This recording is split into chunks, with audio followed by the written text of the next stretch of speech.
যোৰহাট জিলা বিজেপিৰ বৃহৎ প্ৰতিবাদী সমদল জিলা কংগ্ৰেছ ভৱনৰ সন্মুখ পাওঁতে হঠাৎ সৃষ্টি উত্তপ্ত পৰিস্থিতিৰ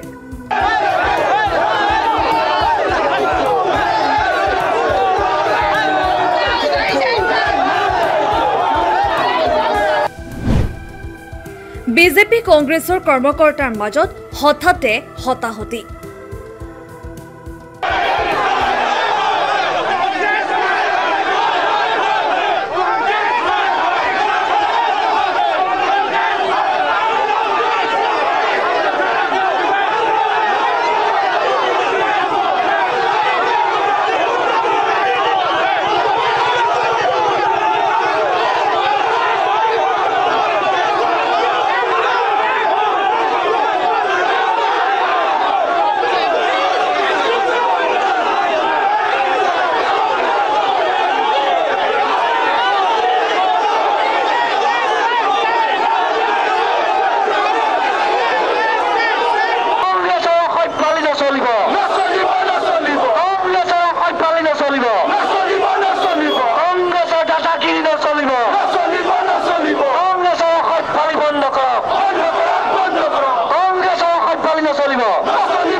ভাৰতবৰ্ষৰ প্ৰধানমন্ত্ৰী নৰেন্দ্ৰ মোদীৰ মাতৃক লৈ অশালীন মন্তব্য কৰা ভাৰতীয় জাতীয় কংগ্ৰেছৰ বিৰুদ্ধে জাঙুৰ খাই উঠে যোৰহাট জিলা বিজেপি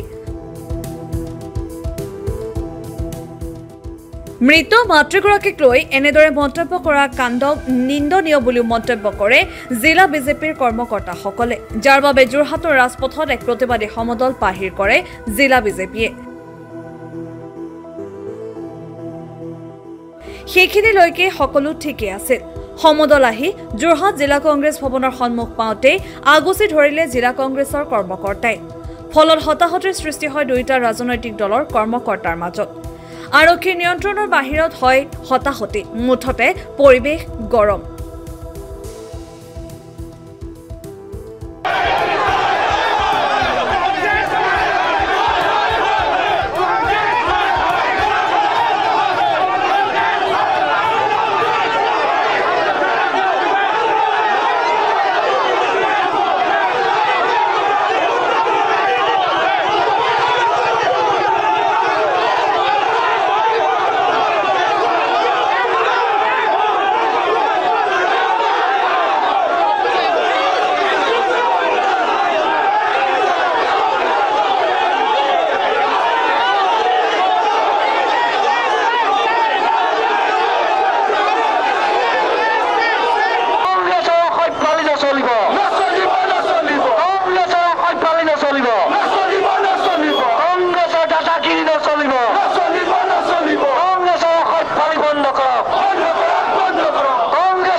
সমদলৰ প্ৰাক মুহূৰ্তত জিলা বিজেপি কৰ্মকৰ্তাসকলে কি কৈছিল শুনোৱা হওক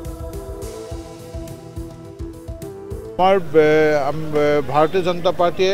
আমাৰ ভাৰতীয় সংস্কৃতি আৰু ভাৰতীয় পৰম্পৰাত বিশ্বাস কৰে আমি ভাৰতীয় পৰম্পৰাত মাতৃজাতিক আমি শক্তিৰ উপাস্য দেৱী হিচাপে আমি জ্ঞান কৰোঁ মাতৃশক্তি আমাৰ কাৰণে শক্তি আৰাধনাৰ প্ৰতীক আৰু তেনেস্থলত আমাৰ নিজকে আমাৰ কংগ্ৰেছৰ এগৰাকী নেতা ৰাহুল গান্ধী ডাঙৰীয়াই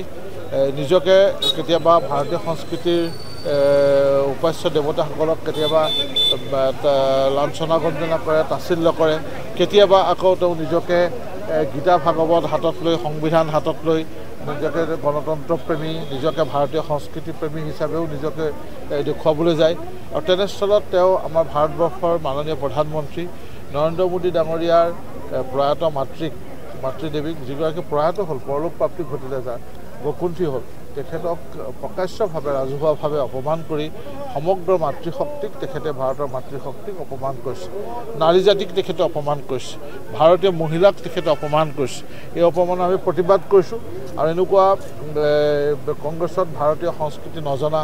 ভাৰতীয় সংস্কৃতিৰ প্ৰতি বাতুল মন্তব্য কৰা উপলুঙা সূচক মন্তব্য কৰা এনেকুৱা ব্যক্তিক যি ব্যক্তিয়ে নাৰী জাতিক অপমান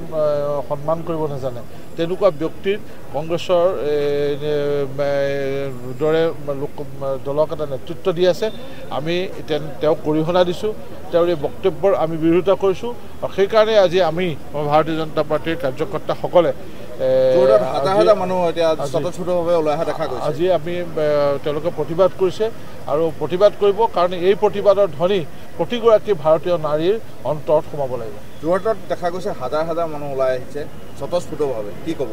মানুহে প্ৰতিবাদ কৰিছে কাৰণ এই কথাটো বুজি পাইছে আমি কাৰণ আজি প্ৰতিকূল বতৰ আছে বৰষুণ চাৰিওফালে আমাৰ বতাহ বৰষুণ ক'ৰবাত গছ পৰিছে ধুমুহা হৈছে তাৰ মাজতো আমাৰ ৰাইজ ওলাই আহিছে এইটো কাৰণেই যে আমি ৰাহুল গান্ধীৰ নিচিনা তেনেকুৱা এজন ৰাজনীতিবিদ যিজনে না ভাৰতীয় সংস্কৃতিক সন্মান কৰিব জানে না তেওঁ ভাৰতীয় পৰম্পৰা আৰু ভাৰতীয় নাৰীক সন্মান কৰিব জানে তেওঁৰ প্ৰতিবাদ কৰিবৰ কাৰণে আমি এনেকৈ ওলাই আহিছোঁ মা এই শব্দই সকলোকে কেনে এটা মনত আনে এয়া চাগে বুজাব নোৱাৰিম আমি কোনোৱে বুজাব নোৱাৰোঁ মাই আৰু মাক লৈ ৰাহুল গান্ধী পাপু বুলি আমি সকলোৱে জানো আগত কোৱা নাছিলোঁ মই কংগ্ৰেছত আছিলোঁ আৰু ৰাহুল গান্ধীৰ অন্যতম এই পাপুজনৰ কাৰণেহে কংগ্ৰেছ এৰা হৈছিল আজি মোৰ দৰে লাখ লাখ হাজাৰ হাজাৰ মানুহ আজি কংগ্ৰেছ এৰি ভাৰতীয় জনতা পাৰ্টী দলত যোগদান কৰিছে আৰু প্ৰকৃতাৰ্থত মাকক লৈ যোনে অপমান কৰিছে নাৰী জাতিক লৈ পেলাই যোনে অপমান কৰিছে ই যদি আমি ৰাৱণৰ যদি চাওঁ ৰাৱণো ধ্বংস হৈছিল বা নাৰী জাতিক অপমান কৰি ইয়াৰ যদি আমি আকৌ চাওঁ যিকোনো চিনেমাৰ আমি হিৰো বা গুণ্ডাৰ যদি কাৰোবাৰবোৰ যদি চাওঁ তাতো একেই দেখা পাম যেতিয়া ভিলেনজনে এই নাৰীক কুমন্তব্য আগবঢ়াব বা হাত দিব বা নাৰী জাতিক অপমান কৰিব সেই ভিলেনৰ সদায় মৃত্যু হৈছে এয়াই এটা কংগ্ৰেছৰ আজি যে মই কৈছিলোঁ আগৰ পৰাই কৈ আহিছিলোঁ দুবন্ত এখন নাও কংগ্ৰেছ নিশেষ হৈ যাব লৈছে এয়া কংগ্ৰেছৰ এটা এই আচল যিটো চৰিত্ৰ এই নেতাসকলৰ মুখেদি ওলাইছে আৰু কংগ্ৰেছ আজি ধ্বংস হৈ যাব লৈছে আজি কংগ্ৰেছৰ এই নেতাসকলৰ লৈ পেলাই আমাৰ আজি এই প্ৰতিবাদ আৰু ৰাহুল গান্ধী যিজন পাপু বুলি খ্যাত মানুহে এনেই নকয় সঁচাকৈ পাপু তেওঁ এগৰাকী মৃত মা আৰু এই মাক অপমান কৰা আৰু এনেধৰণৰ তাচ্ছিল্য মন্তব্য আগবঢ়া এয়া চাগে কোনো ভাৰতীয় সভ্যতাত এনেধৰণৰ নাছিল আৰু কেতিয়াও এইবোৰ হ'ব নোৱাৰে আৰু আমি য'ত ভাৰতবৰ্ষ য'ত আমি নাৰী জাতিক এনেধৰণৰ সন্মান কৰোঁ যে আমাৰ ৰক্ষা বন্ধন ইয়াত হয় আমি এনেধৰণৰ আমি সন্মান কৰোঁ যে নাৰী জাতিক আমি বিভিন্ন প্ৰকাৰৰ বিভিন্ন সময়ত বিভিন্ন উদাহৰণ আছে ইতিহাসৰ পৃষ্ঠাত এইবোৰ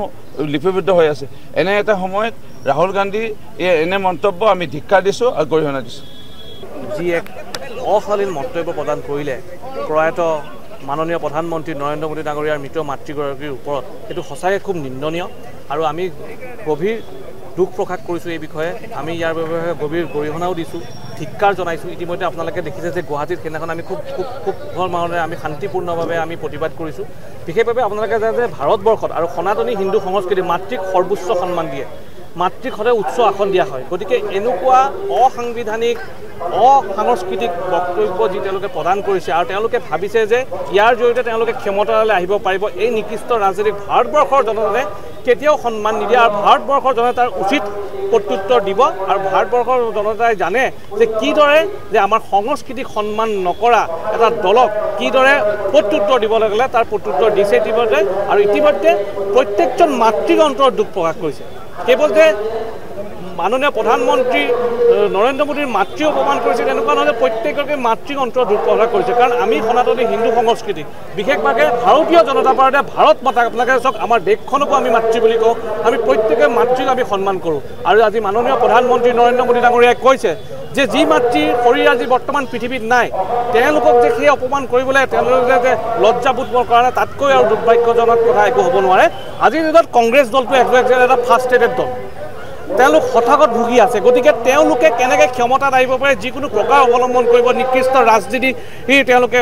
আশ্ৰয় লৈছে কিন্তু এই আশ্ৰয় ভাৰতবৰ্ষৰ জনতাই কেতিয়াও সুবিধা নিদিয়ে তেনেকুৱা মানুহৰ নৈতিকতা স্খলন হয় গতিকে সেই তেনেকুৱা নৈতিকতাৰ স্খলন হোৱাৰ মানুহৰ আচলতে নামেই ল'ব নাপায় গতিকে মই নামটো নোলোৱাকৈ কৈছোঁ যেতিয়া এইটো নৈতিকতাৰ স্খলন হয় তেতিয়া তেনেকুৱাবিলাকৰ ধ্বংস আহে গতিকে এই ধ্বংস তেখেতসকলৰ আহি আছে এইটো অনিবাৰ্য ব্যুৰো ৰিপৰ্ট NJ Media আপোনাৰ সপোনৰ ঘৰখন কেনে হ'ব আপোনাৰ সন্তান আৰু আপোনজনৰ সৈতে কেনেদৰে কটাব আপোনাৰ আজৰি সময় এই সকলোবোৰ সমস্যাৰ সমাধান লৈ শুভম গ্ৰুপে আপোনাৰ বাবে লৈ আনিছে আপোনাৰ সপোনৰ ঘৰখন 362টা ফ্লেটযুক্ত শুভম গাৰ্ডেনৰ সফল নিৰ্মাণৰ পাছতে 20 বছৰৰ ভৰসা 16টা প্ৰজেক্ট 28 লাখ বৰ্গফুটৰ সম্পূৰ্ণ নিৰ্মাণ আৰু 15 লাখ বৰ্গফুটৰ চলিত প্ৰকল্প নিৰ্মাণৰ অভিজ্ঞতাৰে যোৰহাটত শুভম গ্ৰুপে নিৰ্মাণ কৰিছে দ্বিতীয়টো প্ৰজেক্ট শুভম পাৰ্ক অত্যাধুনিক সা সুবিধাৰে নিৰ্মিত শুভম পাৰ্কত আপোনাৰ আৰু আপোনাৰ সন্তানৰ বাবে থাকিব ক্লাব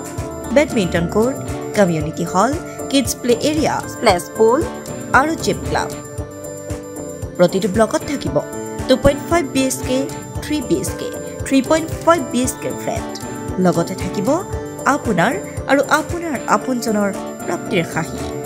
আজি বুক কৰক আপোনাৰ সপোনৰ ঘৰখন যোগাযোগ কৰক 6003301010 নম্বৰত আমাৰ ঠিকনা সোণাৰীগাঁও তৰাজান যোৰহাট 785001 6000ৰো অধিক বাসিন্দাৰ ভৰসা শুভম গ্ৰুপ